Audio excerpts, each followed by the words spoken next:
I may not be so advanced in my spiritual development, but when I'm with so many other persons together, I'm much more than what I am on my own. I have a much higher experience. That is the power of coming together.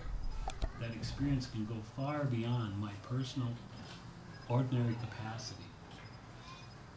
And then you can grow day by day, week by week, month by month, so that your capacity becomes higher and higher, your understanding, your realization.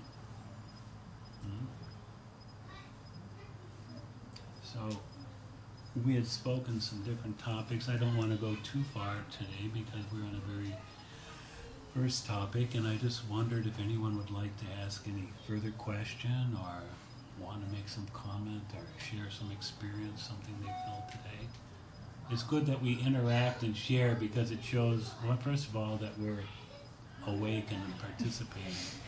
And second, it helps reinforce. It's a chance to experience, okay, I understood this, but I don't agree with that. So this is the forum to do that. There's nothing bad about saying, okay, I don't understand, I disagree, or everything's okay.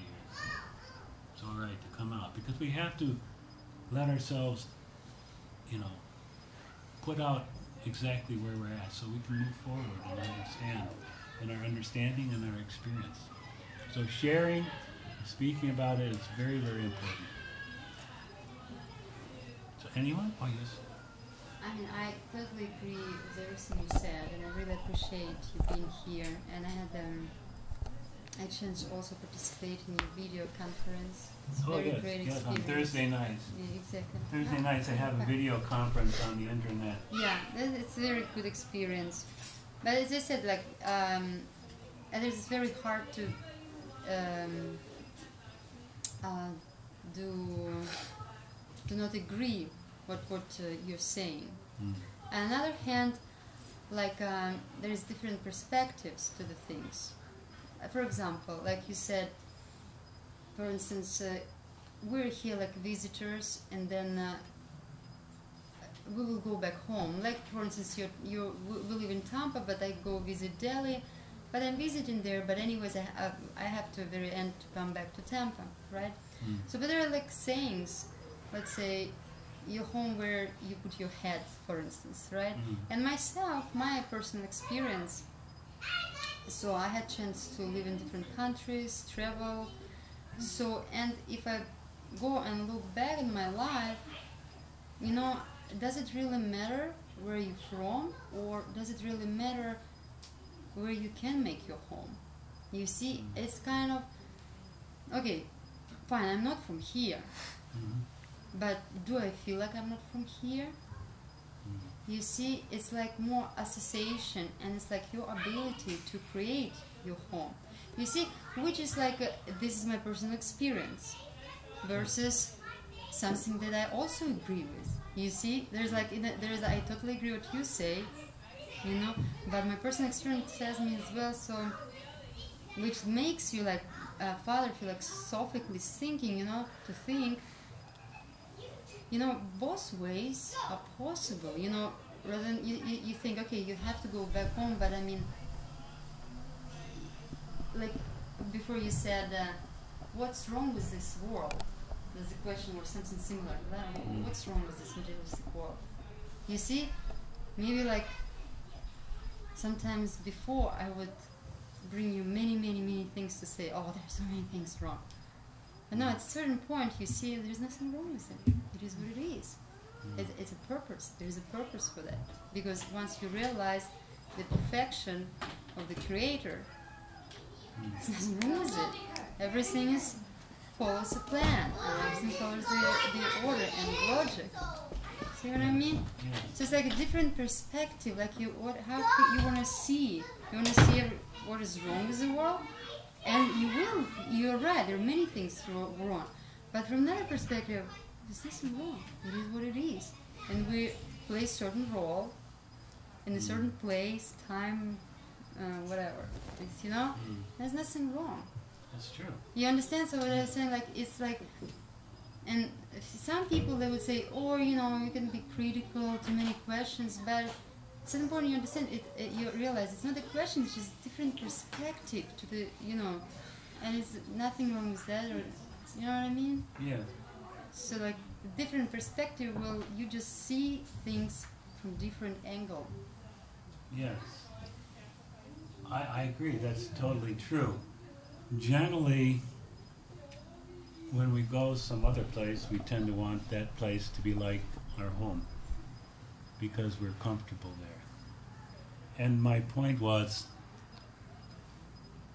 that, but it was actually, there's another further level to look at it to understand it. That is, this world we're in now is actually not our home. It's not a natural place where we belong. We can arrange to live comfortably. In the Bhagavad Gita, Krishna's words, he expresses how we can be comfortable here in this world. But he never tells us to stay here forever. He said, be comfortable while you're here by performing yajna, performing these sacrifices like this, especially this chanting. Then you will actually feel some satisfaction, some peace being here. Other endeavors to try and make life comfortable by buying more material things, by so many other arrangements we do.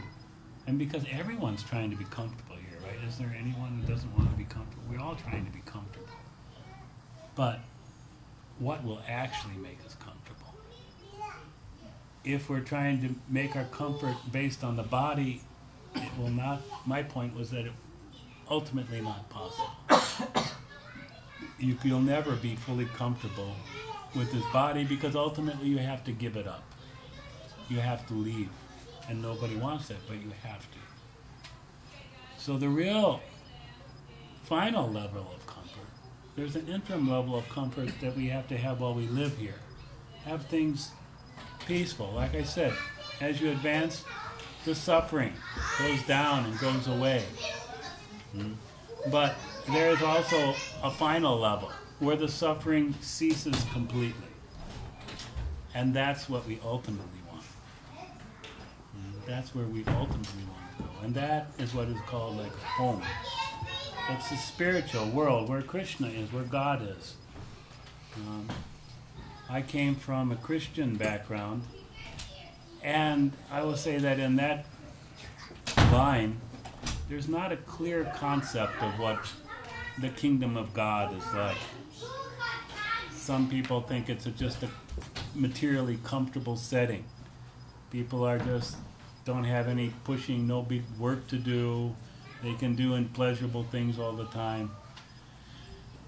But actually the kingdom of God is something far beyond that. But there is one thing, when you say kingdom of God, that means God, Krishna, is the center. He is the person which everyone's connecting with there. Everybody's trying to see him, to serve him, to please him, and reciprocate. Why are they trying to serve him? Because there's an exchange of love. Why do we enjoy being in a family, father and mother, like that? Because there's an exchange of love.